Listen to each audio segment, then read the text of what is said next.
Hi everyone, thank you for having me and welcome to the talk Improving the Stealthiness of Memory Injection Techniques. So, brief word about me, I'm Diego Capriotti. I currently run the offensive cybersecurity team at exes Italy. I spent several years in the army and covered roles from radio frequency jamming to cybersecurity. In my spare time, I play blitz chess and tinker with software-defined radios. So let's get straight to the agenda. We will begin by talking about some very common injection techniques and how can we group them into three main categories.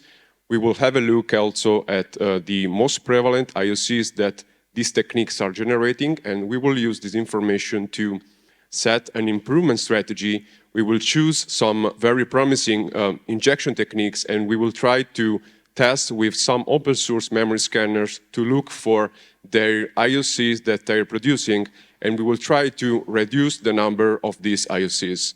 We will then look to the module shifting technique. That's a variation of two main techniques, and this is bringing some improvements, and we will see how we can bypass actually some open source memory scanner.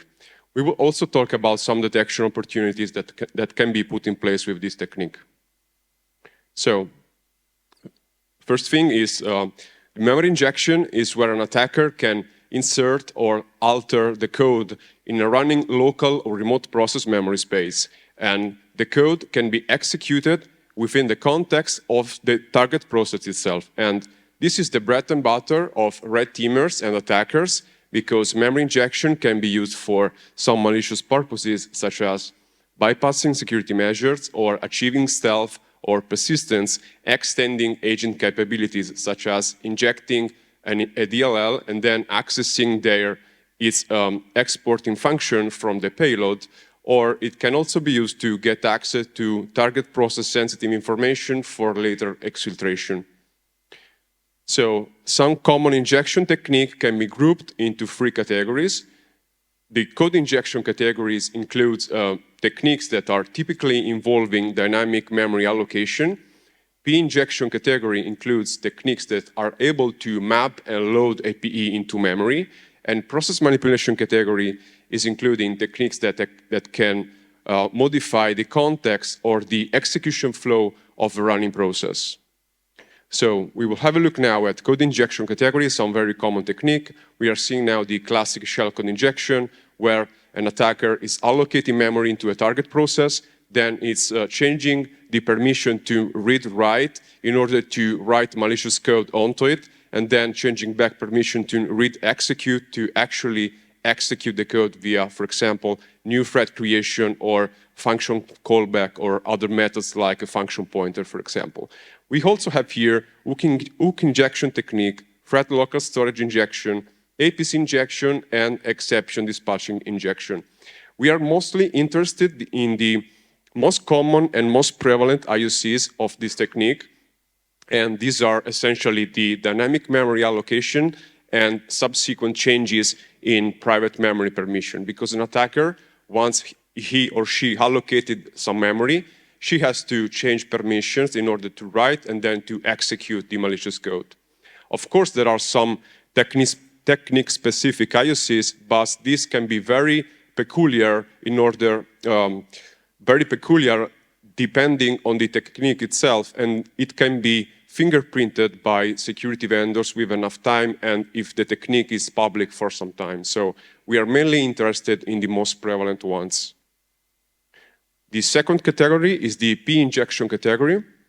This includes technique like classic DLL injection, where you have to drop a DLL on disk, you allocate memory to the target process, write malicious DLL, then you create a new thread and pass the load library address of the procedure in order to get your DLL executed.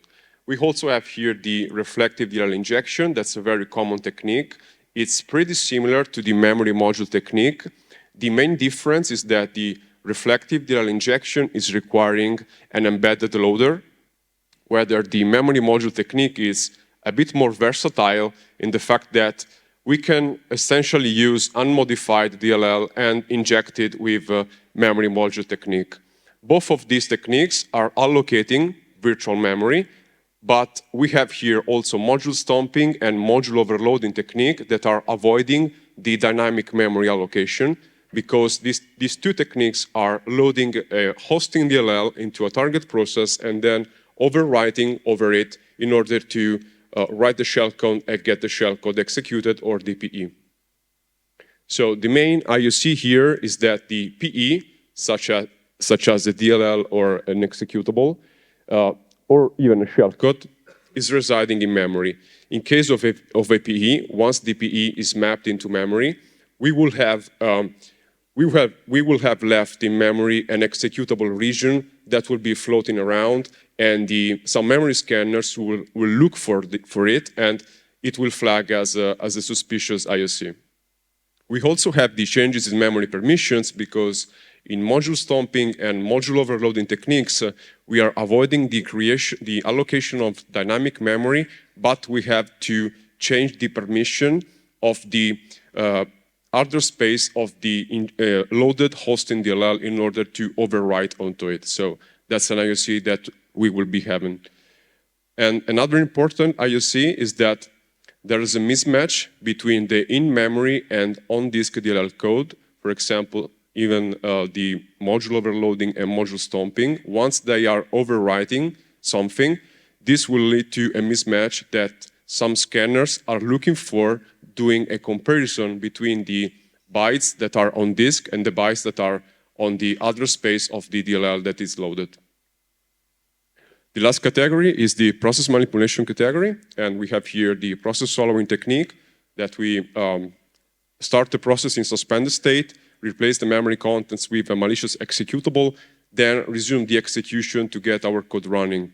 Then we have also process doppelganging, that is abusing some NTFS transaction to essentially load a malicious DLL within the context of a legitimate process. And then the very well-known side loading technique that requires dropping a DLL on disk or on a share, and then abusing the Windows DLL search order to make the target process load our malicious DLL. The thread execution hijacking is suspending a thread and then modifying the instruction pointer to execute malicious code. So the bottom line here is that these common techniques all share the IOC that they are altering the context or normal execution flow of a PE. And of course, we have also some technique-specific IOCs, such as abusing NTFS transaction or dropping a DLL on disk. We can use also now this information that a very high level and very brief, but it's useful to define a strategy, because in order to improve some injection technique, we have to choose the most promising injection technique, right? And we have also some moving parts for this strategy, because there is not only the injection technique itself, but there is a loader and there is a payload. Each of these are creating their own IOC, and we will have to think about very well and very carefully on what we are choosing here. Because, for example, if we choose a payload that is a PE, for example, the injection technique would likely have to be belonging to the PE injection category, because we need to inject the PE in the first place, right? So we need to choose a technique that is able to inject the PE. If we are choosing an embedded loader, we would likely limit our option for the injection technique to the reflective DLL injection or similar ones that are requiring an embedded loader. So we can see here that by choosing one of the moving parts, we have influence over other parts that are moving. So it is essential to carefully choose what do we want. Let's begin by talking about the injection technique. We would likely, as attackers, to be the capability of better blend into an environment, and we will also like to avoid the allocation of dynamic memory. There are two techniques belonging to the PE injection category that are doing that, and they are module overloading and module stomping, and also for these reasons, they can be challenging to detect. So we will aim to improve them, and we will choose the PE injection category. Next, for the loader, we chose to use the interpreted loader, and specifically by using Python language, because Python has some very interesting evasive properties. For example, the EDRs and security solution cannot inspect dynamic Python code because there is not actually any AMSI for Python. So there is no introspection that security vendors can apply to the stock Python interpreter that can be downloaded from the python.org website. Furthermore, you can download an embeddable package, so it's not mandatory to have a Python installed on a target. You can just download 8 megabytes of embeddable package, unzip it on the target, and then use the interpreter that is there. We can also combine this with a project that's called Pyramid that you can find on my GitHub, that its purpose is just to import Python packages in memory in order to get memory execution of the package that you want. And furthermore, we can use Python ctypes that is effectively a wrapper for C code, and you can effectively write Python code that translates to C code. So combining all this together, we could get rid of compiled loader and execute dynamic Python code that is essentially C code, and we can call that dynamically the Windows API calls. So you can see here that we can inject in memory by using Python and actually writing Python code that is a wrapper for C code. The payload is also of utmost importance because PE payloads needs to reside in memory. So you will have this executable section that is mapped in memory and needs to be there in order for the payload to run. And this will haunt us, as we will see in a minute, but there are some other features that the shellcode payload can provide us, and they are very beneficial for our strategy. For example, we might have the functional independence from further stages that a shellcode, once is executed, its further stages are not tied to the first shellcode in the first place, and we will see later that this will allow us to even improve the injection technique itself. So by choosing the right payload, we can get more room for improvement for the injection technique, and this is very important from our side as attackers. We can also have sleep obfuscation and custom reflective loading to give the payload some feature of evasiveness that can be beneficial, but for the sake of this presentation, we are mostly interested in the IOC that are generated by the injection technique itself. We will use Kyle Avery's ACE loader. That's a great project from him. You can find the link in the bottom of the slide, and we will choose a shellcode payload for our purposes. Okay, we're talking now about memory scanners. There are some great memory scanners over there. There are open source. PEC has been made by Alexandra Donjec. That's Asherzad on Twitter, and it's essentially a user mode memory scanner that's designed to apply some detection criteria that she embedded in the code herself. For example, PEC can identify hooked or implanted PE or shellcode patterns, and it has some data analysis tricks that she applied to the scanner itself. On the other hand, there's also Moneta that's a bit different from PEC. It has been developed by Forrester, and it is mostly focused on the characteristics of the memory region of the mapped PE that is in memory. And it's also focused on the presence of dynamic or unknown code and on the IOCs related to the process itself. These two tools can be used by defenders, but also by attackers, because we can use Moneta, for example, on all the processes on a Windows operating system and look for false positive patterns that we can mimic with our injection technique. We can see here that some .NET DLLs and also the CLR are doing very strange behavior in memory. For example, here the mscorelib.ni.dll, that's a .NET DLL, it's modifying its own code section with 45 kilobytes. That's a normal behavior, and think about what the EDR are seeing and how maybe they can whitelist this behavior. So as attackers, if we look this, we can smuggle the code in the very same behavior with our injection technique and maybe pass through the radar to some security solution. Other third-party apps are doing also very strange things, such as Discord, Signal, or other Electron applications are overwriting their section, even their PE. In this case, Discord is overwriting over 2 megabytes, and that's a great opportunity for an attacker to smuggle a big payload here. So here we have a CLR that's loaded in a Python process.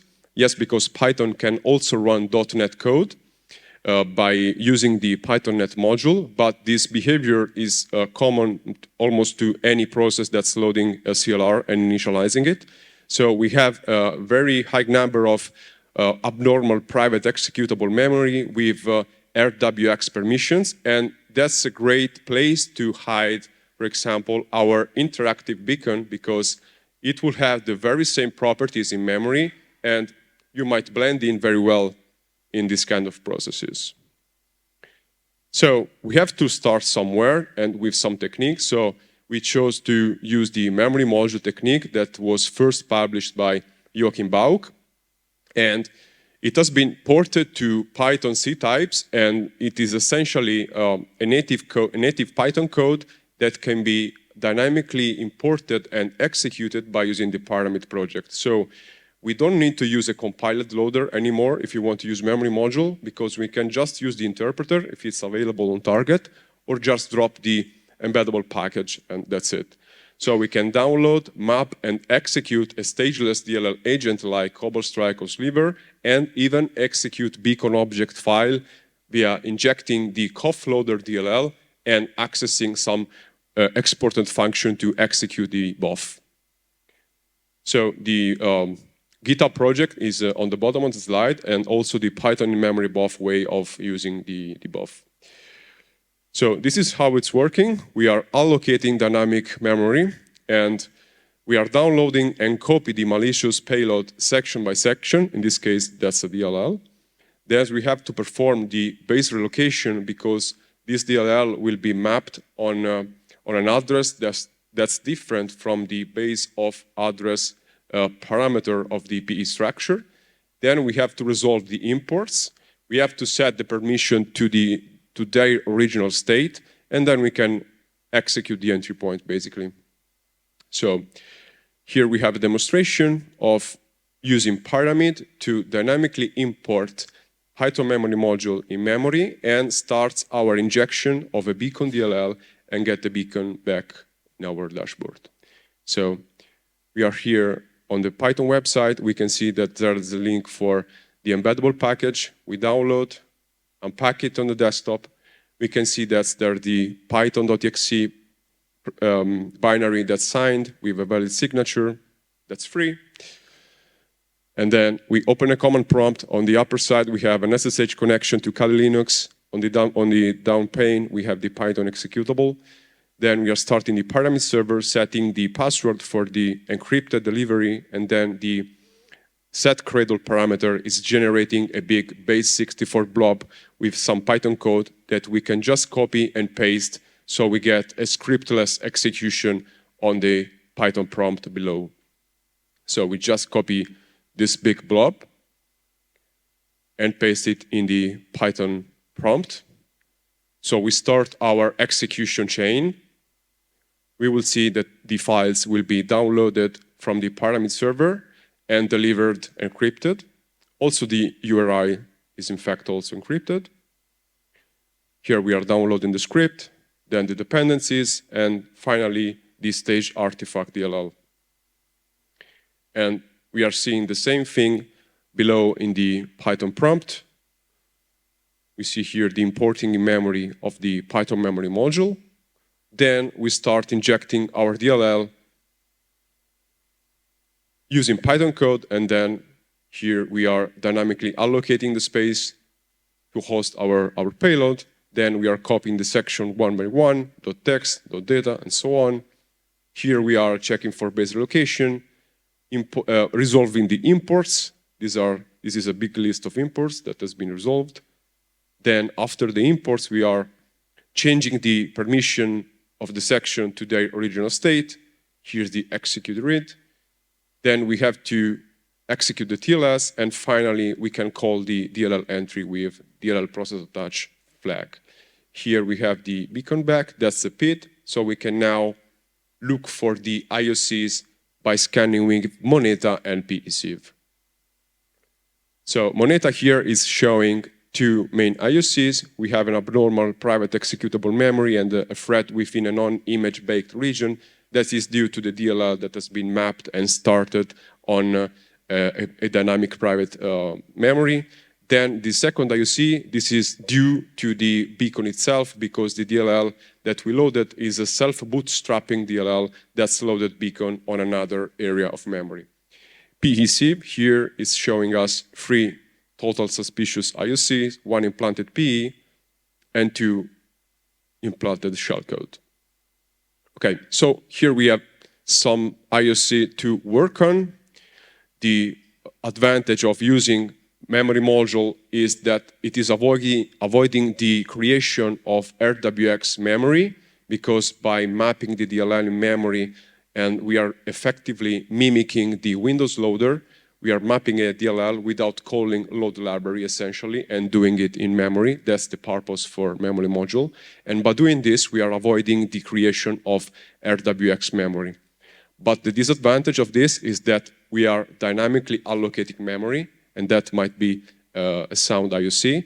And then we still have this executable section resident in memory that is floating around, and that's a target for memory scanners to look for. So that's also our target for improvement in the next steps. And we will have a look now at module overloading, that is our next step, because this injection technique can avoid the creation of dynamic memory, so we can get rid of some IOC that we just saw. And it is doing this by overwriting over a hosting DLL that we have to load normally. So we are mimicking a normal operation here by just using load library and loading a DLL. And then we are overwriting onto it, so we don't have to allocate dynamic memory for that. Then we can just map the PE in memory by using the very same memory module technique, because we are still mimicking the Windows loader here. So we can bring our code that we use for PythonMemoryModule, twist it a little bit, and get the implementation of the module overloading technique, even in Python ctypes. So this is how it works in the detailed step. We are loading a hosting DLL. Then we have to resolve the payload import table. We have to do base relocation. The payload has been written over the hosting DLL so that the entry point can be executed. This first implementation has been published by Asherazad once again, so credits to her.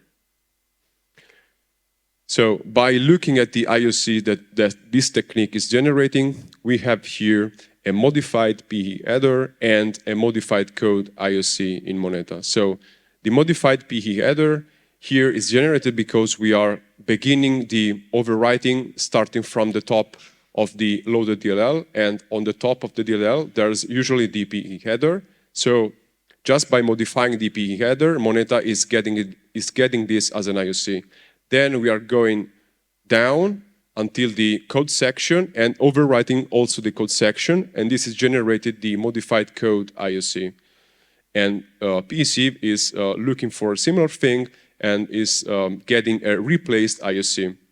So that's due to the payload overwritten over the hosting DLL, and we will see that this is a trademark for the module overloading technique and also the module stomping technique that you will see right now. So these are our target for improvement, and we can see that we got rid of the IOCs generated by memory module. We have a different set of IOCs, but we can work on them. So the next step is module stomping technique that is very similar to module overloading, and instead it's also much simpler because we are not overwriting APE and loading APE. We are overwriting shellcode and we just need to execute it. So we can avoid the operations of the Windows loader that we implemented in the memory module technique, and the payload, with the right payload, we can get rid also of the resident executable section IOC. So here we can see the detail step. We are loading a hosting DLL, change permission to read-write, overwrite the shellcode on the section, change permission to read execute, and then execute the shellcode via thread creation or function callback. The public implementation, to my knowledge, are the one from Bobby Cook and the WithSecure, so credits to them for the technique. Looking to the IOC now, we can see that we got inconsistent executable permission between disk and memory. This is generated because we overwrote the shellcode over the resource section, and Moneta is checking also if the resource section is consistent between what's in memory and what's on disk. So if you have to execute the shellcode, you just have to change the permission to executable, and this will generate the inconsistent executable permission between disk and memory. We have also here the modified code IOC, and it looks like we cannot get rid of it yet. And that's a target for our improvement, because we can get rid of the inconsistent executable permission by just overwriting over the text section, and we will get this IOC disappeared. And here PC is seeing a hooked IOC, because the tool is looking for the comparison also from the memory that's on disk, from the byte that are on disk and on memory for the hosting DLL. And the PC tool is looking at this like it was an inline patch. Okay, we can now introduce the module shifting technique that brings some improvement. We essentially have to get rid to the modified code IOC that's floating around in Moneta, and we will hopefully get zero result even with PC. We can get to this point by implementing the technique in ctypes. So we can combine the module overloading technique with the module stomping technique and add some variation to that, so that we can avoid the modified code IOC that's generating by comparing the virtual memory and the on-disk bytes. And this will leave near to zero suspicious memory artifacts, and we'll get no indicators from Moneta and PC. So we also got the execution by using function pointer instead of creating a new thread, because function pointer, of course, will avoid this. And we will also like to avoid the calling of some strange function callback that might trigger some IOC. We also need to find a way to better blend into the false positive that we saw in the previous slide. And we can add some padding, for example, and we can make sure that the in-memory behavior of what we are injecting resume the same behavior of the false positive that we want to target.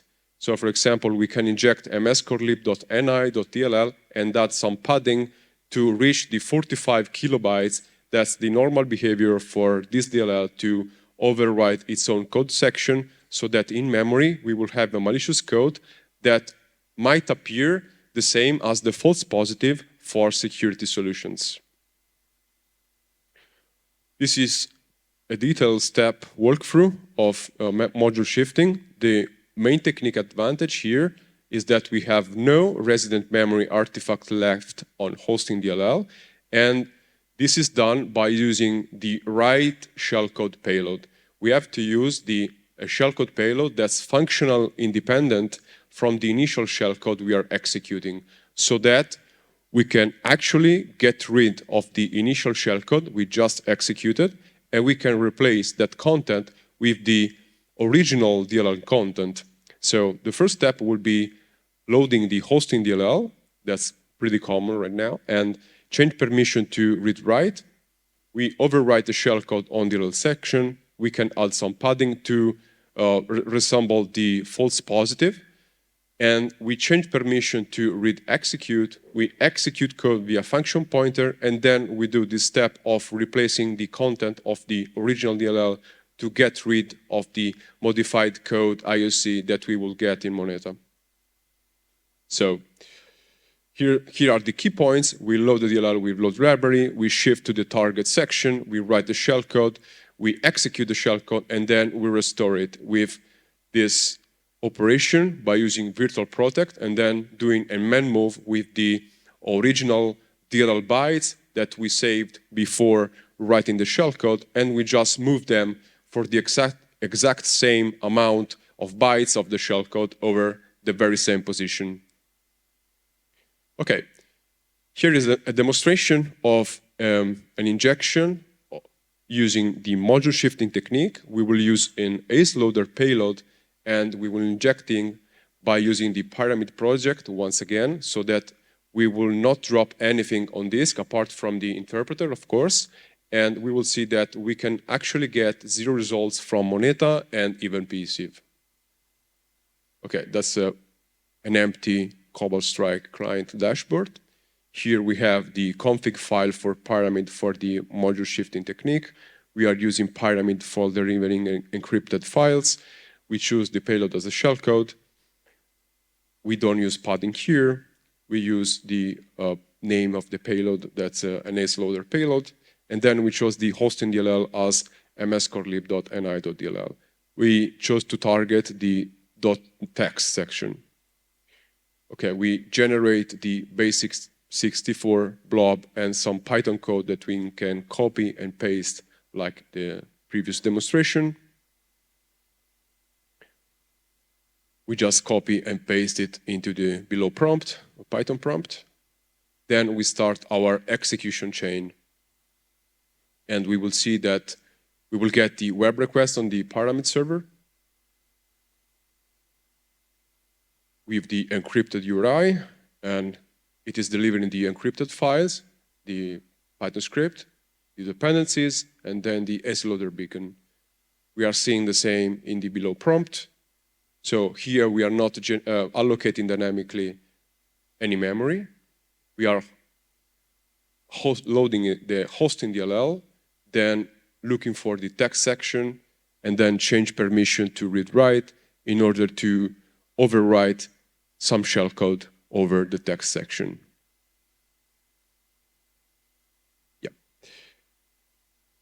Here we change permission, and we copy the shellcode bytes over there.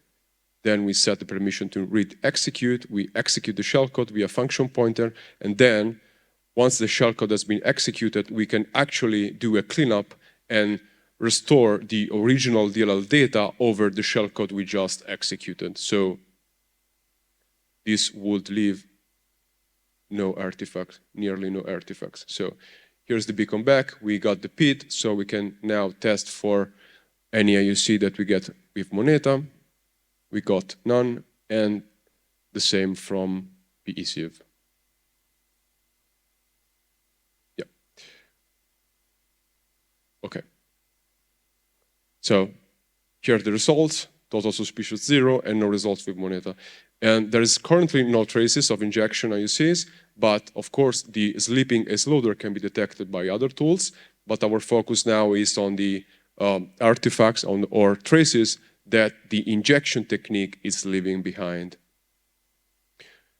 There are some detection opportunities though, because module stomping is modifying some bytes over the legitimate DLL, and it is not, at least the public implementations are not doing a cleanup. So by doing a scan, you will see that, for example, if you load the mscorelib.ni.dll and we are overwriting with an ACE loader payload that's at least 300 kilobytes, the common behavior for this DLL is not to write 300 kilobytes, is it to write at least 45 kilobytes, and this could be a malicious indicator that something strange is going on. On the other hand, module shifting will do a cleanup, so you would need some scanner with runtime inspection capabilities to detect this strange behavior. But again, if you are choosing the right false positive and you are trying to blend in exactly also in memory with the exact same bytes, for example, by using 45 kilobytes instead of using 300 kilobytes, this will be much more complicated also to identify as an IOC for scanners. Okay, so the main takeaway here is that injection technique have several moving parts that should be seen together in order to enable some further room for improvement on the injection technique itself. And Python can be used as a loader with pyramid and ctypes, and we can use it to get rid of embedded loaders and compiled loaders by calling dynamically Windows API and essentially dynamic C code. Memory IOC can also be reduced with a proper injection strategy and doing the steps that we did also in the presentation. By using memory scanners, you can also find false positive in order to better blend in. And that's very important. By using functionally independent shellcode payloads, you can get rid of them once executed because there is no reason to keep a shellcode in memory if it's not tied to the further stages that is executing. So these improvements can also be applied to other injection techniques and not only the ones that we saw in the presentation. So thank you for listening. Hope you enjoyed it.